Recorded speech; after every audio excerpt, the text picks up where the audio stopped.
Be strong.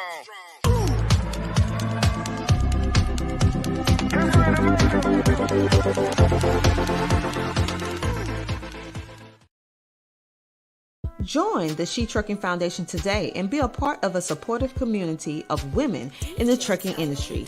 Unlock exclusive access to valuable resources, including mentorship, educational workshops, and networking opportunities. Whether you're an experienced professional or just starting your trucking journey, She Trucking is here to empower you and help you thrive. Visit www.shetrucking.com to join us and drive your trucking career to new heights. Welcome to the Enjoyjng Life podcast. We are with the She Trucking Foundation, and I cannot wait for you to hear our guest today. We have so many great things to cover.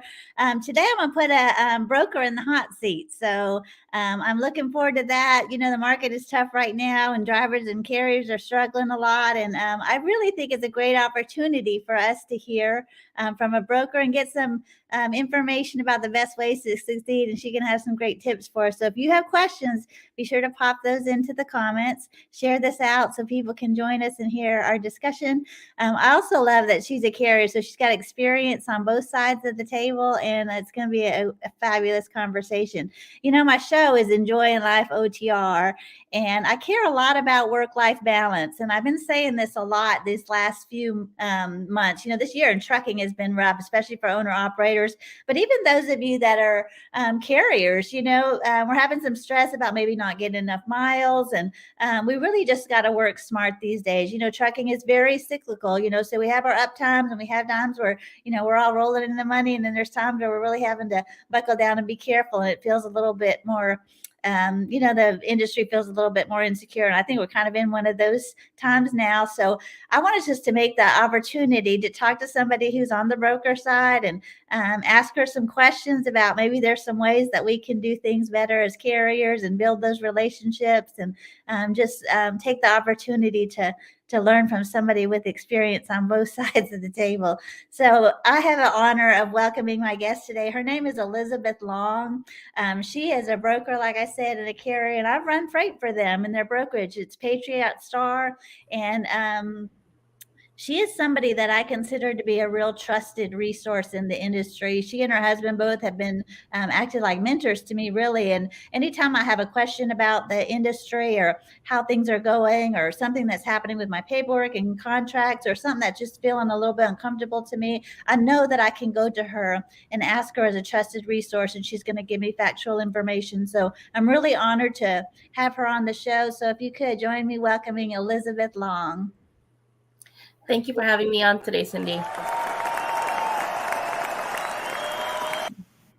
Elizabeth, you know I'm a big fan of yours. I love the work that you do. You're one of my favorite brokers. I tell you that all the time, and I really have enjoyed working with you professionally. But even as a friend, I think you have a lot to offer. You know, at She Trucking, we care a lot about equipping, empowering women to thrive in this industry and to make the most of the opportunities that are presented to us in freight. So I've been looking forward to sharing them with you with them and getting them to meet you and hear from your perspective.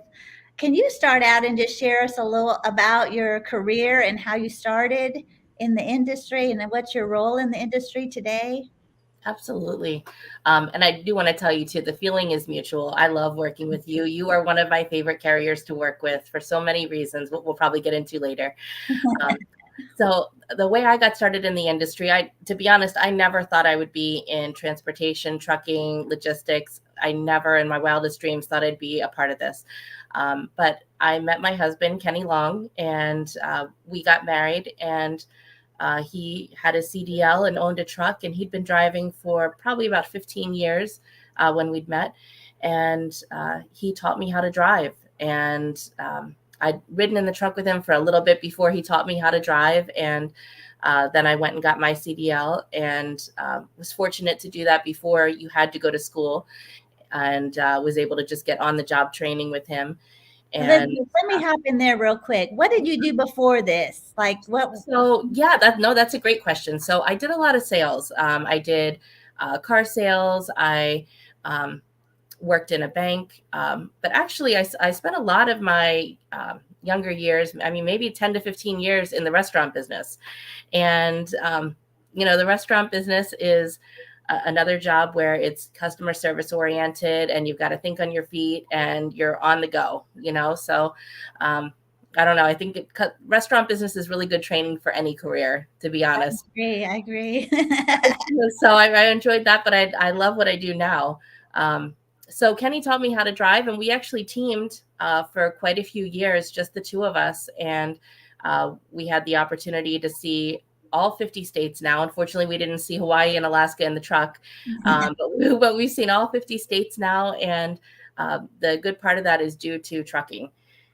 So I guess I've had my CDL since 2012, and I don't know how many miles I have, but accident free, which is fantastic. And congratulations. Well done. Thank you. And I've had a great time traveling with Kenny. So. Well, we're going to talk about your team driving with Kenny toward the end of the show, but I kind of want to pick your brain about what your primary role in the industry is right now. Can you tell our audience about switching? Yeah, absolutely. So we started our carrier in 2012, and that's when Kenny and I were driving together. And then over the years, we had started to accrue some of our own customers. And these were customers that we had met through friends, family members who might have referred us, or even just, someone sees us, locally, and they wanted to work with us. And so we had started to accrue. Oh, and actually one of our biggest customers came to us through another truck driver who was working with a customer, and they needed help in the Central Florida area. And she said, you should give Elizabeth a call. So we started to accrue these customers, and it got to the point that there was other shipments then in places that we couldn't handle, that we didn't have our trucks in. And so Kenny and I talked about it in 2017. We decided to make the leap, and we started our freight brokerage. So that was I don't want to pass this up, because I think you made you put a point there. I think it is so important, because I hear a lot of people go, I should get my brokerage. For one, a couple of things. Yes. You're taking direct freight as a carrier with a customer without a brokerage. Yes. Many people owner-operators don't realize that they could do that. Could you talk a little bit about that? So me, I just got one truck, and I do have direct shippers, but can you tell a carrier that's just maybe got one truck or a small fleet how they can go about working directly with the customer? Yeah, it's a really good question. I mean, it is really important as a carrier, as any business owner, we should always be marketing our business. No matter who we're talking to, everyone we come across should know what we do, and it really helps, because someday someone's going to need something moved, or they're going to have a neighbor that needs something moved, or a boss. And so they can then think of you and reach out to you when they need that shipment moved. So I think that there's a lot of ways that carriers can be marketing themselves. And, it's just as simple as, joining things like chambers of commerce and, even the old fashioned way of going door to door. And there really is a perk when you are a carrier and the actual driver going in to meet a shipper or receiver, and you're talking to them about offering them service, because you are really 100% going to be that service provider, and they're going to have a face with the name of who actually is going to be dealing with their freight. And so you might not have an easy of a time getting into a place like Walmart or Costco, something like that, where they're doing these huge volume shipments. But those smaller mom and pop or smaller, more specialized freight, they're going to look at you and they're going to see the value there. So there's definitely opportunities. I'm in a lot of Facebook groups, a lot of social media, and they'll say, well, you can't get direct shippers if you've only got one truck. What would you say to that, Elizabeth? That's baloney. That's total baloney. You can definitely, Kenny and I only had one truck, and sometimes it comes down to just being in the right place at the right time. But to be in the right place at the right time, you've got to be visible. And you've got to make sure that people know that you're available to do work.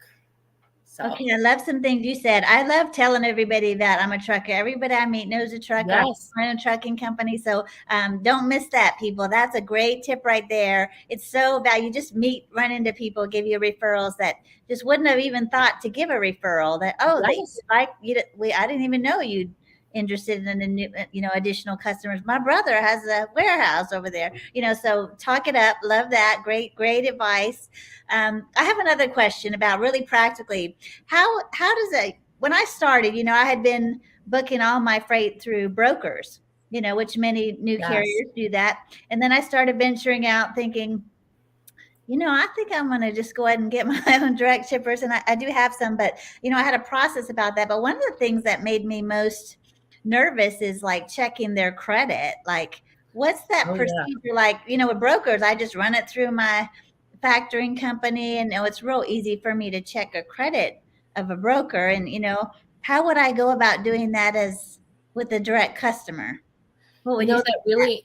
That really is a challenge. And I don't know that I have all of the answers on that, unfortunately, especially in this economy right now, because there's a lot of businesses that are struggling, maybe even behind the scenes.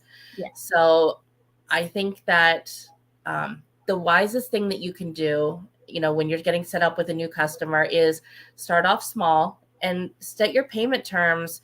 Don't be afraid to ask for payment up front or COD. Meaning cash on demand. Don't be afraid to ask for payment immediately or upfront, because there's a lot of small shippers and receivers that will offer that to you.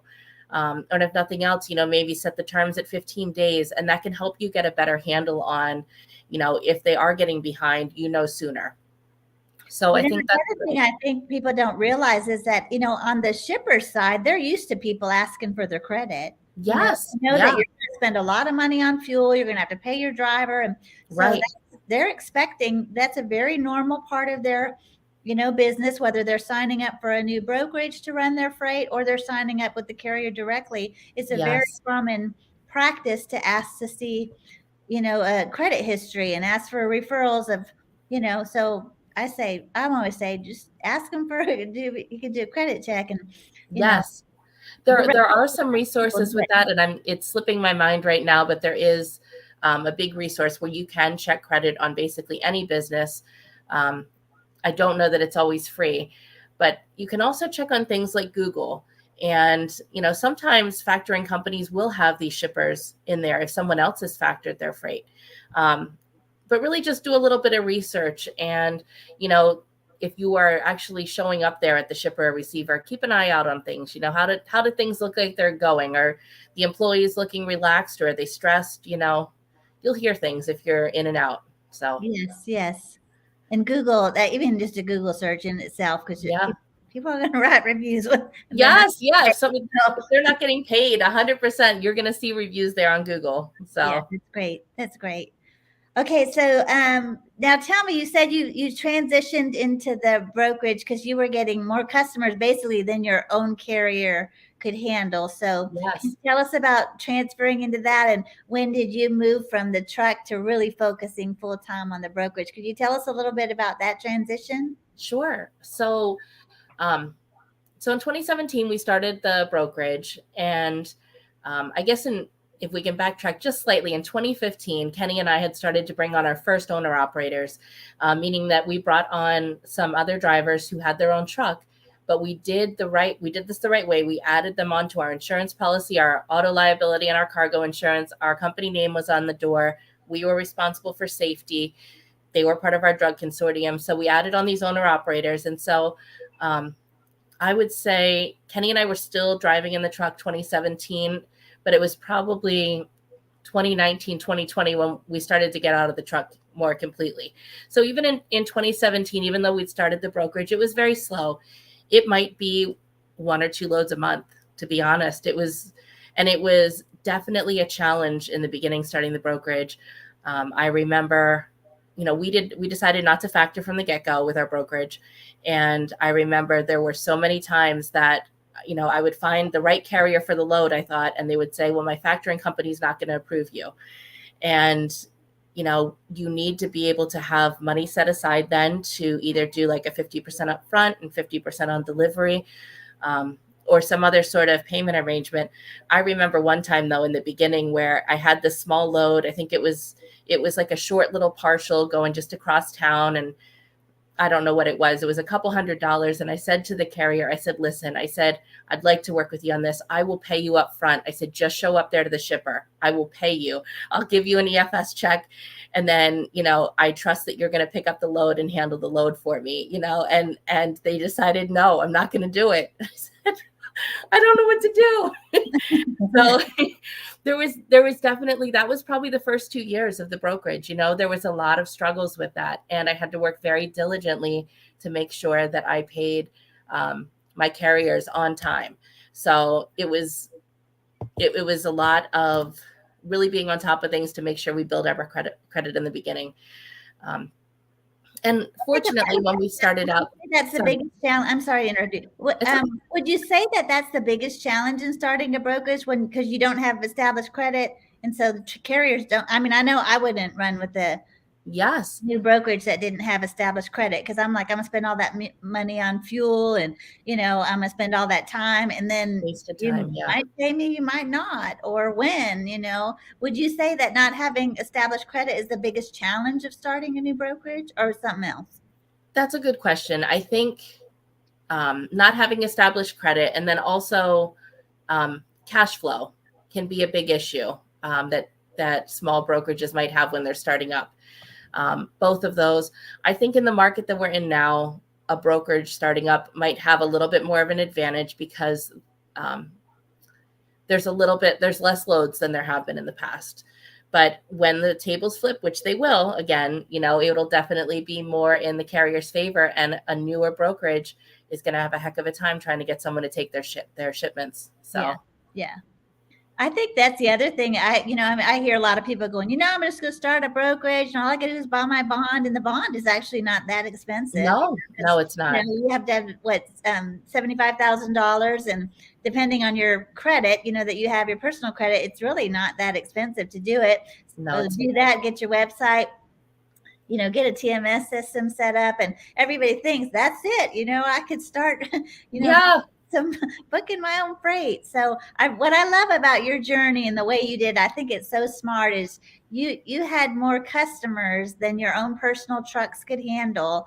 And that was the time where you started to make that transition, because you weren't starting the brokerage with needing to go for customers. Correct. You were already having customer relationships started. And I think that's so smart. And I think many people don't do it that way. So I've heard Kenny say that before. When do I know it's time to start a brokerage? And he'll say, well, when you have more freight than your own trucks can handle, that's the time where you want to branch out. And that's it, like getting new customers, Elizabeth. Everybody acts like that's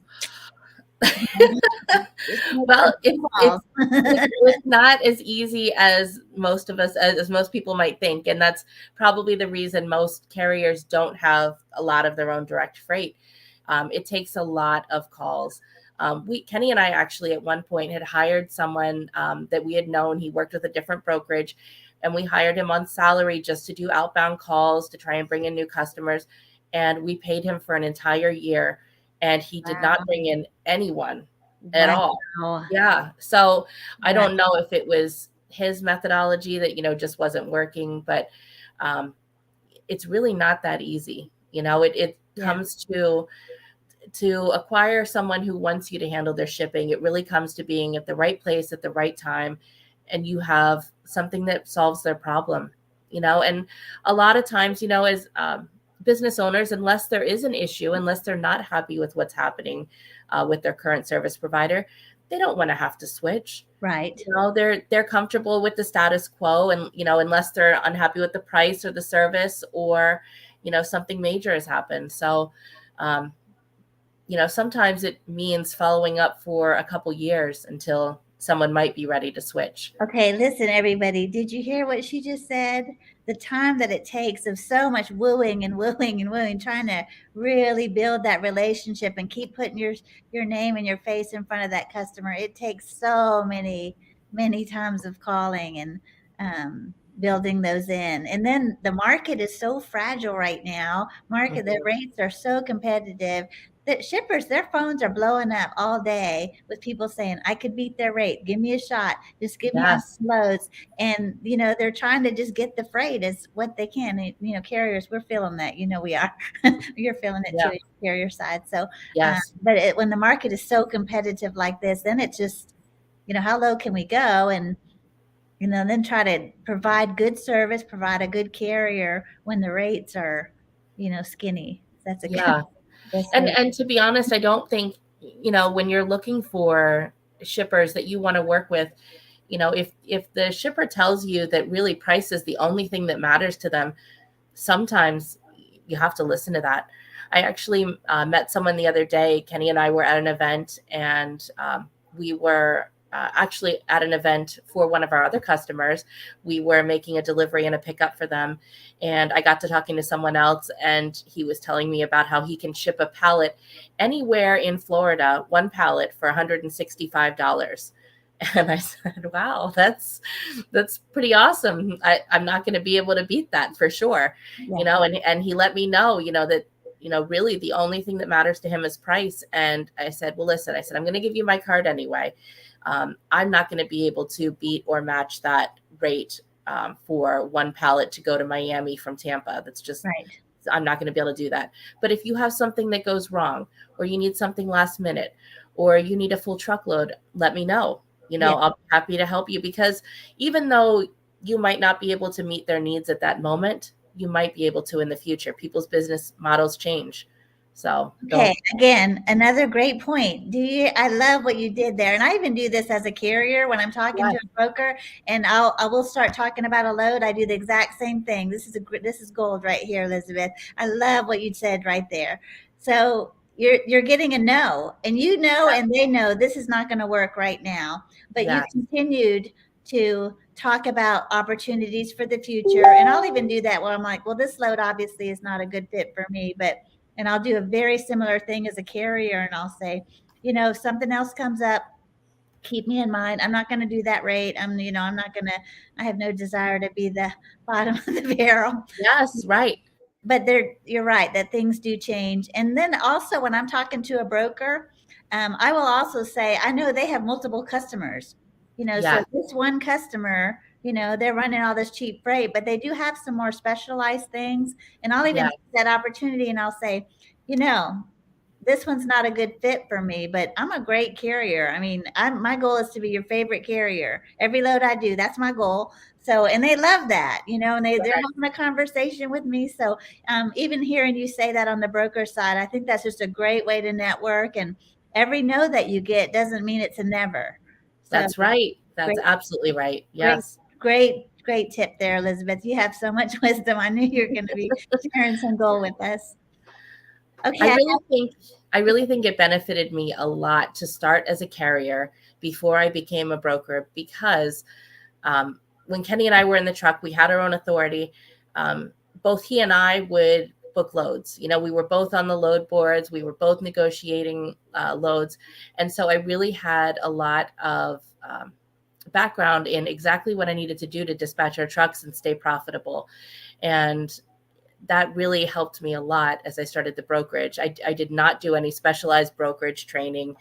I don't think you necessarily need to do any specialized brokerage training, to be perfectly honest. If you have that background as a carrier, you know what it takes to get the job done. You know the questions that are going to come up. You know the pain points you've had as a driver of, someone sends you in there and the appointment time, they said the appointment time was X, but it's actually Y. And, now you're sitting there for, you've missed your appointment or something, so I think that there's a lot of benefit to starting off as a carrier first. Well, you all day you're talking to your competition, and as a carrier what things that they're not even asking the right questions sometimes. Yes. Yeah. And so you know that's happening for the shipper as well, and you get a really a good idea how you can improve on that.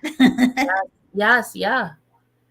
One of my favorite things that I've told you this story before, but Elizabeth and I she called and offered me a load for my truck, and it was in Texas, but I was a little bit far. And I love this conversation I had with her. I thought, I wish every broker could talk just this frankly and honestly. You offered me this load and I gave you my rate. I had a big Ted head. So the rate was just out of the market, and I even told you, I'm like, I know this rate's not going to, but this is what I would need to do it.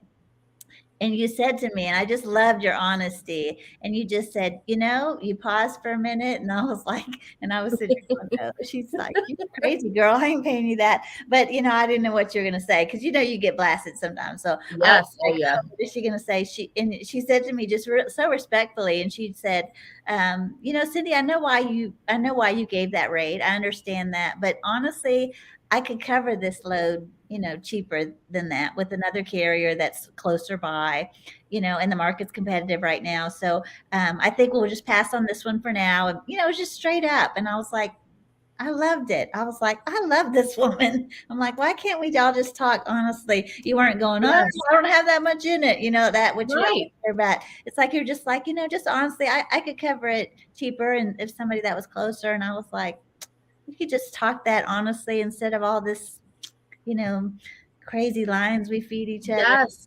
Well, I respect you so much, because I've called you so many times on loads. We've done so many loads together. And, if I ask you what you need for this, you're not afraid to give me the rate that you actually need. You're not afraid to give me an offer. Yeah. And that doesn't necessarily mean that we'll match up on it, Right. but you're not afraid to quote something. Yeah. And I can't tell you how many carriers I've talked to, and they just won't give me a number. They're Tell me about scared. that. What is happening when they don't give you a number? What do you think is the? That's a really good question. So I can answer that, because I've been on the carrier side as well of that. And I know that I've called different freight brokers before, especially some of the bigger ones where they have young people that are answering the phones and are disrespectful, and they will yell at you if you give them a number that they don't like. And I find that to be ridiculous, because really, this is still business, and if you tell me you need $1,000 on this, and because of X, Y, and Z, then that's what you need. And hopefully we can work together and work something out on that. But if we can't, then you're just not the right truck for this particular load. And that's okay too. And I think sometimes when carriers get put on the spot and ask for a number, they just freeze. They're not used to actually quoting something. They're so used to brokers just telling them, this is what the rate is, and they're going to say yes or no. And they don't realize that there is a negotiation involved. It doesn't always mean that you're going to get 100% your way in the negotiation, but there's definitely different aspects that you can discuss. And this is one of the benefits for an actual driver, like a one truck owner operator like yourself, and like a lot of drivers out there. It's so important for them to be negotiating their own rates and not relying on dispatchers to be the ones calling and booking the loads. I will 100% give a little extra money to a one truck owner operator driver who is booking their own load over some dispatcher who has called in. They don't know the details of the truck. I've had dispatchers before book the truck, and I call the carrier, on the number on FMCSA, and that carrier says, I'm not going to do that, so that they waste my time. So when there's people like you that call and do that, it's fantastic. And I feel like I went off on a tangent there. No, it's good information. Okay. Cause I think a lot of people will say, I think there's some really great dispatchers out there. I personally never worked with one. I've always self-dispatched my own truck. I also have a background like you do. So that to me, I was like, I'm not going to do that. Nobody's going to represent my company. Nobody's going to come hard and say, wait, you can count on me. I know you're concerned. I know the timeline. This is where I'm at. I mean, I'm going to give that spiel. I'm going to run hard, and I'm going to ask for all the money, and I'm going to ask for, what I need. And this is what you need. I hear you. You're talking to the driver. So I'm going to be there. So I see how that works. I know how that benefits me personally. So I wouldn't do that. But so you've had problems. Like, what if you have, you're driving? What would you say? Carriers are driving and they're losing time because they can't be constantly looking for loads where they're driving. What would you say to that reason for that person that's never self-dispatched their truck? What would you say to? I mean, you're a carrier. You knew how to do it. So I think if you're going to be dispatching yourself, I think it's important to work on pre-planning your week, and don't just deliver a load and then look for your next load. It's a great idea to pre-plan and be looking ahead, and make sure you're establishing relationships with brokerages. some of the smaller ones like myself, but also some of the bigger ones like CH Robinson or Coyote or Landstar or even TQL. When you start to have a rep at one of those and someone that knows you, they can also be looking for stuff that might go well on your truck, even when you are driving, and they can offer things to you. So that's a good tip, but also just kind of plan your week and plan your day. When you're getting loaded and unloaded, you normally have a little bit of downtime there where you can take a look at the load board and see what's out there. On your 30-minute break, check that out. And I think some place where carriers fall short often is posting their truck. And in this market, especially 100%, you need to have your truck posted all of the time. As soon as you book your next load and you know where you're going to be available next, post your truck. They're in this market. You say that. Tell us why you say that. Yes. Yeah. Well, there's a couple reasons, and I'll give an example that you were a part of, actually. This story. So, in this market where freight brokers are not struggling to find trucks as much, it is super important for them to be able to go onto DAT load board or whatever load board you're using and be able to see, okay, well, this carrier has a posted truck there. They can look up your MC number, see your safety score, see you don't have any freight guard reports, and say, okay, I'm going to call them. Instead of having to post their load and deal with the hundreds of incoming phone calls that they can hardly even catch their breath in between, it's so much nicer to be able to pick and choose who you're going to call and try and work something out with. It also puts a little bit more control in your hand as the carrier, though, as well, because you know that the broker has hand selected you, picked you out and said, I'd like to work with this carrier. Yes. Yeah. So they've already kind of looked you up a little bit, most likely, before they've called you. So you do have a little bit of an advantage there, so don't be afraid to, even if you can't, let's say you're driving when someone calls you, don't be afraid to say, hey, I see your number that came in. Let me get your extension. Let me look this up and I'll call you back in just a few minutes with a number. And, it's not terrible to do that, so. I love that what you're saying so much, because I find when a broker calls me and they've seen my posted truck, yes, the conversation is so slow. Well, for one, they're super respectful. Yes. It is a whole different thing. They're like, hey, I saw you posted your truck and how are you doing today? And I'm like, yeah, I'm doing great. How are you doing? And yes. It's this slow, casual pouring out of the details. And let me tell you what I've got and why I want you to look at this. And I see you're ready to go into this area. And that the conversation is so less aggressive. Yes. It's such a yes. Oh, you hit the nail on the head. And I'm really glad you said that, because it's a totally different energy. Yeah. If you and I were even in that position, because if I post my load, I'm stressed. I'm getting a lot of phone calls. Yep. And a lot of those phone calls are unfortunately double broker guys who are trying to take my load and trick me into giving them the shipment, and then so they can steal my freight.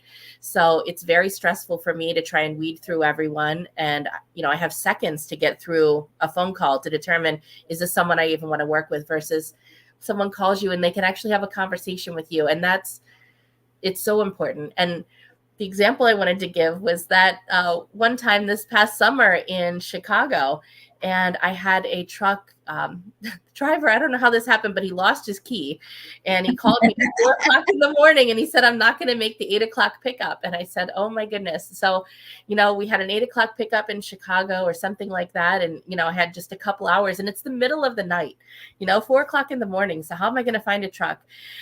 Yeah, exactly. Yeah. And I looked on DAT and I could not believe, I looked for available trucks. I could not believe it. Here is Cindy with Achieve Trucking is posted there. And I said, this can't be right. This can't be Cindy up there. That's not normally her area. Right. And I looked and it was Cindy. And I thought, oh my goodness. I'm like, this is going to be amazing if she's available. And I probably waited an hour because I didn't want to wake you up at 4:00 in the morning. Yeah. And I called you and, you helped me out with the shipment, and I paid you more than I was going to pay the other carrier. I think I paid you excellent for that market. And, but I was so happy to see a carrier that I knew and trusted that I could rely on to get the job done right. And I think most brokers probably feel like that when they're looking for something more than just the cheapest truck, which we are oftentimes. It's not always just the money, really. Yeah. Okay, I have a lot I want to talk to you about. We're going to take a little commercial break, but you shared some fantastic information, and I still have a list of questions that I want to go through because you just have so much information that you have in that beautiful brain of yours, and I'm so grateful. So we're going to cut to commercial, but we're going to be right back. If y'all have any questions, we got a broker in the hot seat here. So if there's anything you wanted to know about the other side, this is the time to ask. And she's an experienced carrier with the fleet of 10 trucks. So she's run all kinds of freight. And so if you guys have questions, pop those in. We're going to go to commercial, but we'll be right back.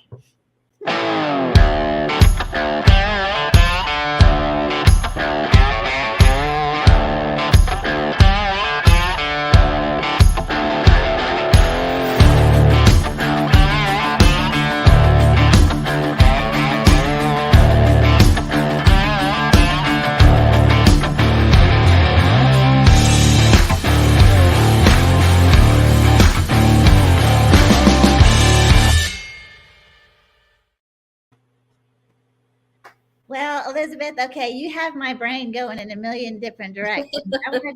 I want to talk a little bit about double brokering. Okay, I know for me as a carrier, I noticed that they're really being careful when they book a load with me. There's a lot of things that are happening. Can you tell us a little bit? Maybe there's a new owner operator out there, or maybe somebody even thinking about becoming an owner operator in the future, or maybe even open a brokerage. Can you tell what's happening in the market today about double brokering and how that impacts all of us? And then what you as a broker are doing to prevent that fraud, basically. Can you give us a little summary if somebody's not really familiar with that side of the... Yeah, absolutely. So what we're seeing happen now is there are a lot of shell carriers. And what I mean by shell carriers is it's someone who has opened up a carrier and maybe they have one truck on their policy and then they are accepting freight from a legitimate broker. And then with their shell carrier, they get the load information, they have the rate confirmation, and they have that load secured. They then hand that load off to maybe a sister brokerage company of theirs, which is a scam brokerage company. They do have a legitimate MC number, but usually they're set up that they don't care to pay any carriers, so that brokerage then will post the load or call trucks and get that load moved with another legitimate carrier who doesn't realize that this has been double brokered. Did that explain that part of it? Very helpful. Right? Okay. Very helpful. So what are you as a broker doing to prevent that from happening? So we as carriers can understand how to overcome, Sure, what we're looking for. Yeah. So one of the first things that I do now is when I am booking a new load, and if I'm having to take incoming phone calls, or if I am looking to work with someone new, I have Carrier 411 up, and I use that every single day. I'm checking every new carrier in there. I'm checking to see if they have any freight guard reports, meaning that someone might have reported them for double brokering. I think there is an unfortunate thing with Carrier 411 that sometimes they've gotten a bad rap because brokers will threaten to file a freight guard report for this or that. And it's, a lot of times it's something that, it stinks, something went wrong, but, it's not the end of the world. And there are brokerages like me that will look past some things like that. If I ask you about it and you have a good explanation, and it wasn't, yesterday, a lot of times we can move past it and we can still work together. I'm not against that. But if you've been reported for double brokering, we're not working together. So, right. So that's probably my first check. We have a couple other resources that we use. One of the other things that I'm always doing is calling the number that's listed on FMCSA for that carrier to confirm that I'm booking the load with who I think I'm booking it with.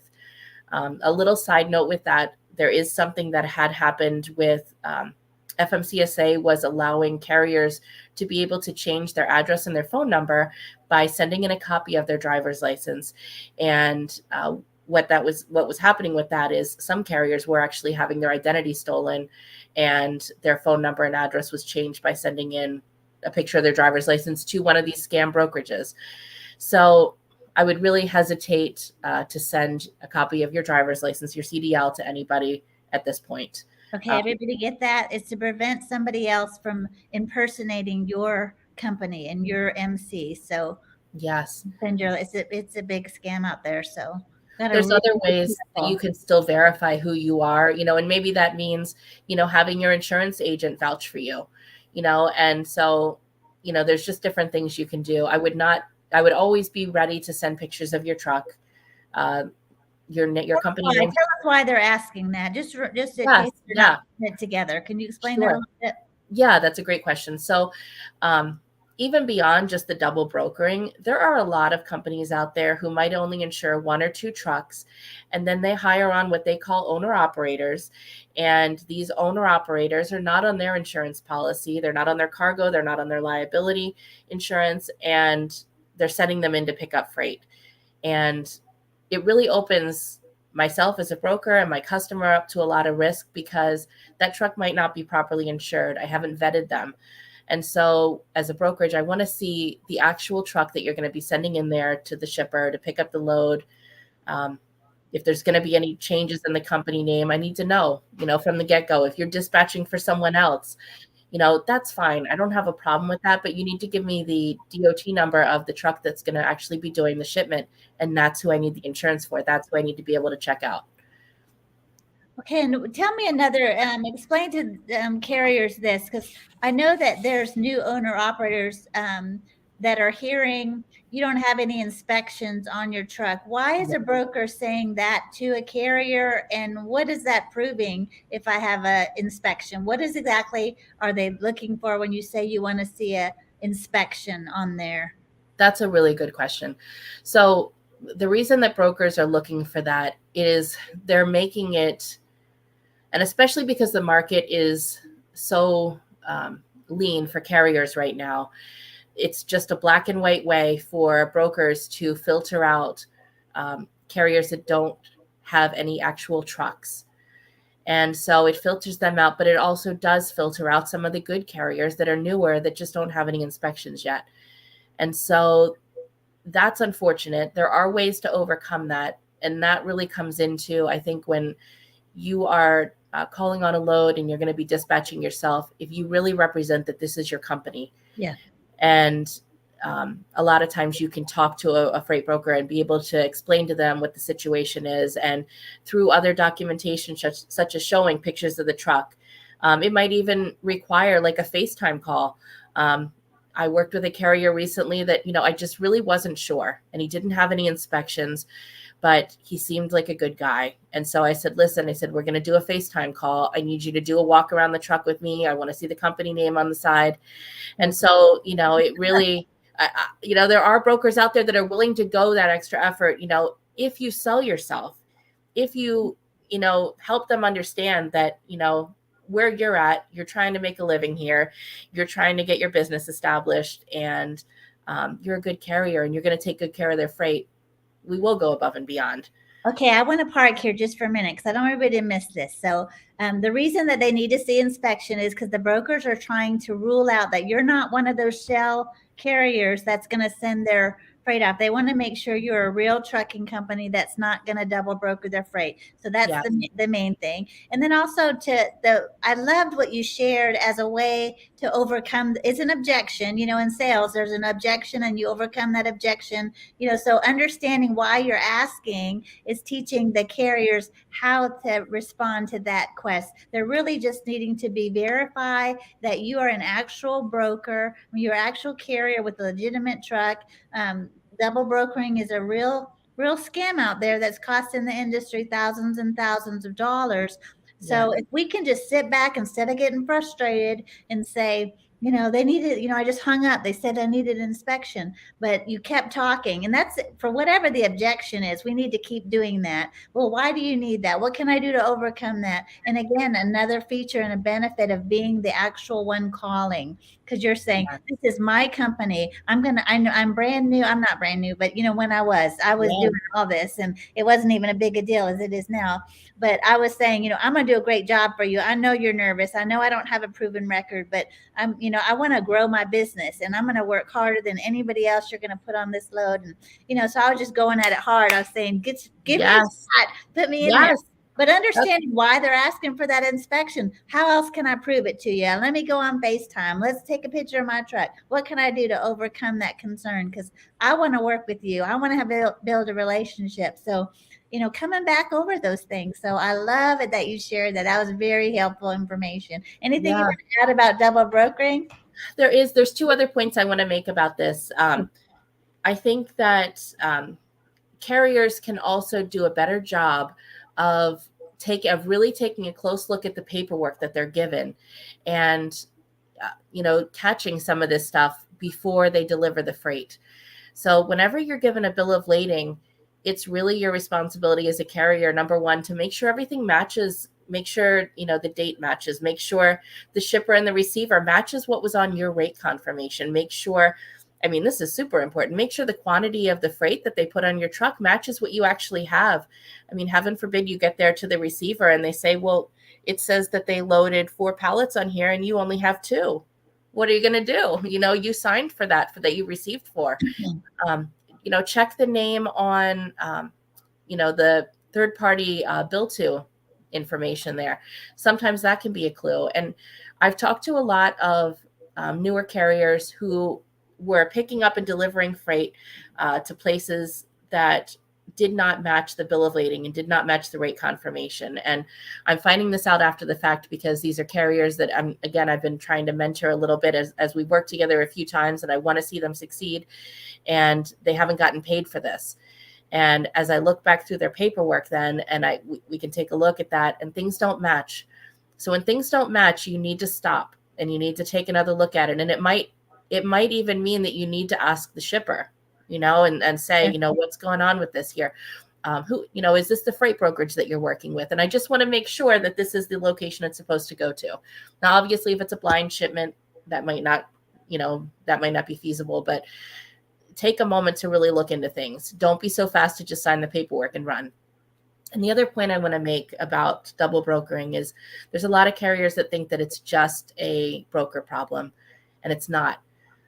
One of the big factors that is driving down rates, especially if it's in the case that the shipper might still be paying the same rate, but the broker's rate seems to have dropped to the carrier, it's because so many brokers have ended up double paying for loads, meaning they paid the scam carrier and they've paid the legitimate carrier that actually did the load. And so if you think about that, like let's say you paid $1,000 for this load, but you had to pay it twice now. I guarantee the broker did not have $2,000 in that load to begin with.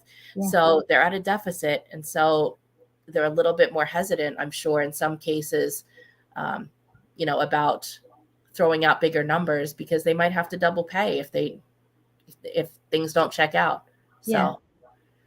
Okay, Elizabeth, I want to first jump on here, talk a little bit about She Trucking. One of the things I love about the She Trucking Foundation is we are bringing on quality people like Elizabeth Long, who's dropping all of this valuable information to help empower and equip you to do the things that you want to do. Our goal is to help you to thrive in the industry and bringing on great guests. So if you are not a part of the She Trucking Foundation, I encourage you to join and to sign up so you don't miss out on all these opportunities.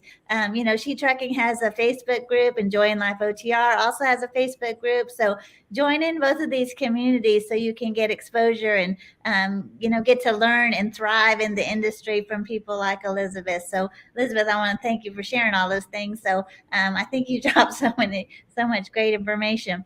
One of the things too I want to share, my show is Enjoyjng Life OTR. So I can't, have you take off on me and not tell me a little bit about what it was like team driving with your husband. So tell me a little bit about that. And I know you guys really took advantage of the opportunity to travel, and many of us don't ever get out of the truck. I mean, I do. I care a lot about that, but Yes. you've done some great adventures. We have just a few more minutes before we have to shut up the show, but could you just tell us a little bit about how you and Kenny team drive, how you made it take advantage of the opportunity to travel while you guys were out there? Oh, definitely. Definitely. Kenny and I had such a great time going over the road together. And I think really, because I came into this as I'd never been a company driver, so I'd never had that experience, but I thought, man, I mean, I always loved to travel. And I thought, this is a way for us to get paid to travel and see the country. Right. And so, we started doing that in 2012. And when we started out, I think we had inflatable stand-up paddle boards on the truck with us and bicycles. And so we were like well equipped to go do, anything, any kind of adventure. I had hammocks on the top bunk, and, we were set. So, a couple of the things that we've done that have just been spectacular is, we've been to Niagara Falls, and, I found a casino that we could park that was close to the falls. We could park at the casino, and we walked to the falls and went exploring there. We went to downtown St. Louis one time, and, we've never been afraid to just get out and go and walk. And so I found this little truck stop. It was kind of close to downtown, but I think it was, 5 miles from downtown. And we said, all right, well, we're going to walk it. We did it. And so we walked into downtown and explored all day. And I think we did 15 miles that day, but wow. We had a great time. We went to this, we went to the City Museum, which was this jungle gym type thing for adults, and played all day there. We had, I guess, one of our longest trips that we did, which was really neat, is we went out to the state of Oregon. We were kind of near Portland. I don't remember exactly which truck stop it was. I think it was TA Portland South, probably. And so it wasn't anything special. But I looked at the hotels in the area, and all the hotels were about $200 a night. And I said, that's kind of expensive. We have a perfectly good truck right here. And so we slept in the truck, and we showered at the truck stop every day. And then we spent our money on a rental car and went exploring and had great dinners out. And I think we were honestly there for about a week, maybe even 10 days. But we did a lot of hiking up there, and just, really enjoyed some downtime after we delivered our load up there. And, it's pretty awesome that we can have everything we need in the truck with us. We have all of our clothes, we have food, we can cook, it's comfortable. And so as long as you're there at a truck stop and you can take a shower, you could stay there indefinitely and kind of go explore. And I don't know, there's so many neat opportunities. And to think it would have cost us, $1,400 a night, or $1,400 for that week, if we were there in hotels, and we got to just stay there for free. So that was pretty neat. We've gone and seen the Grand Canyon, which I don't know that this was entirely okay for us to do, but we were going. So I don't necessarily recommend this. You could do this at your own risk. But we were going past the Grand Canyon at night. And I said, well, when are we going to be out here again? We were ahead of schedule on our load because we'd already done some team driving, and this was a solo load.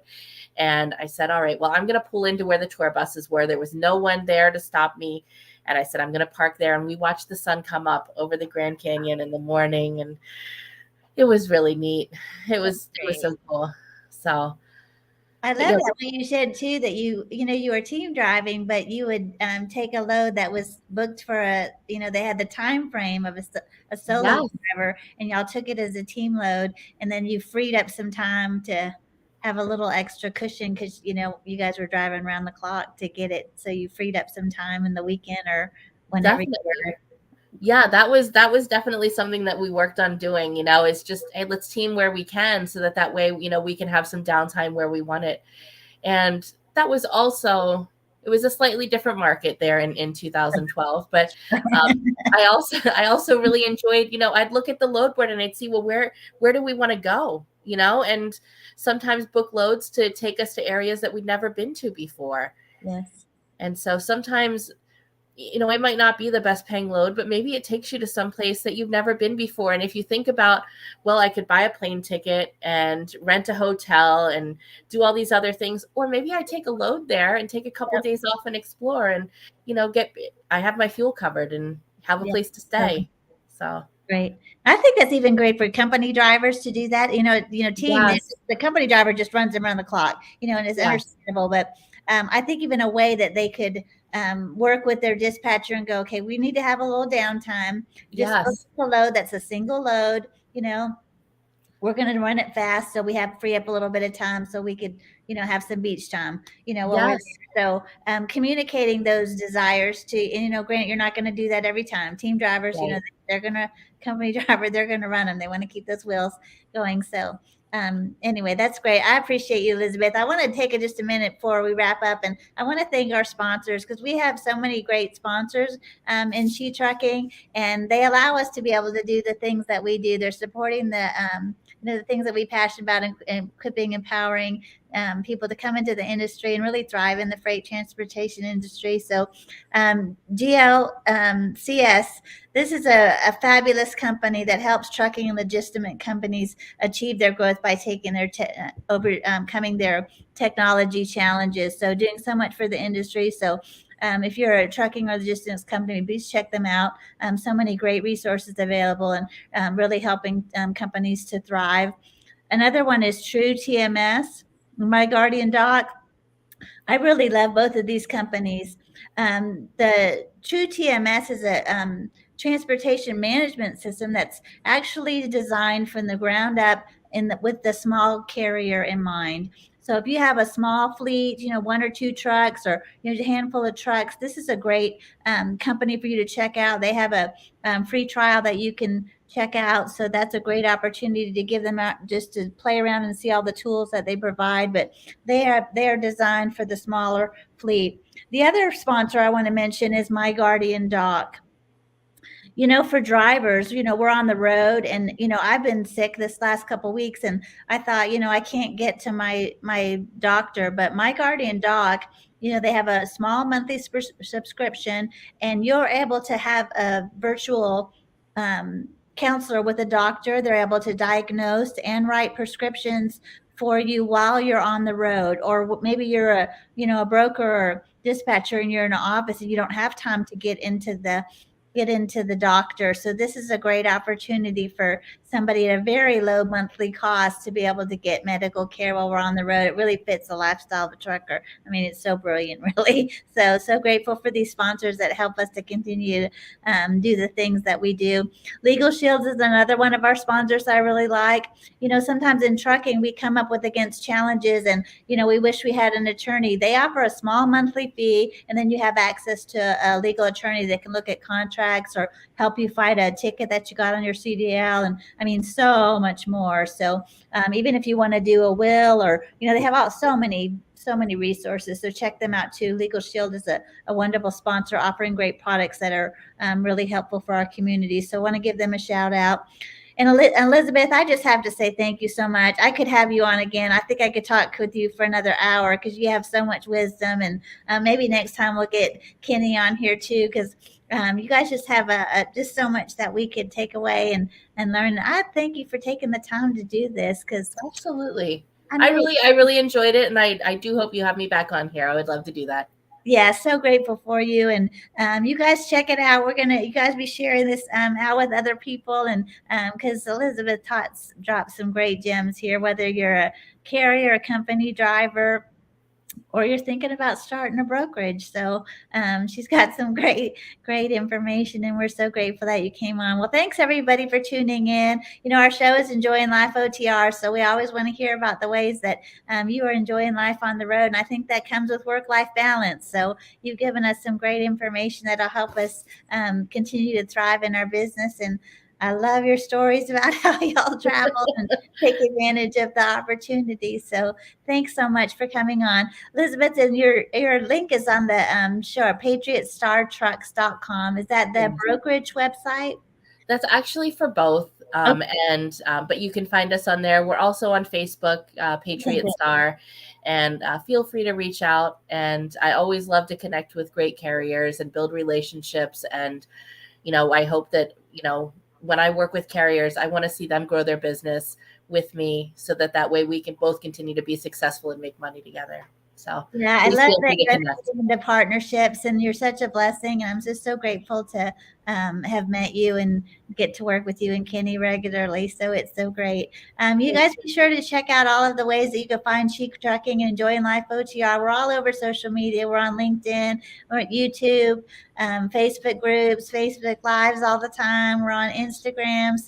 So many ways for you to connect with us, and we look forward to seeing y'all next time. Thanks again, Elizabeth. I sure appreciate you. Thanks for coming on the show. Thank you, Cindy. Have a good evening.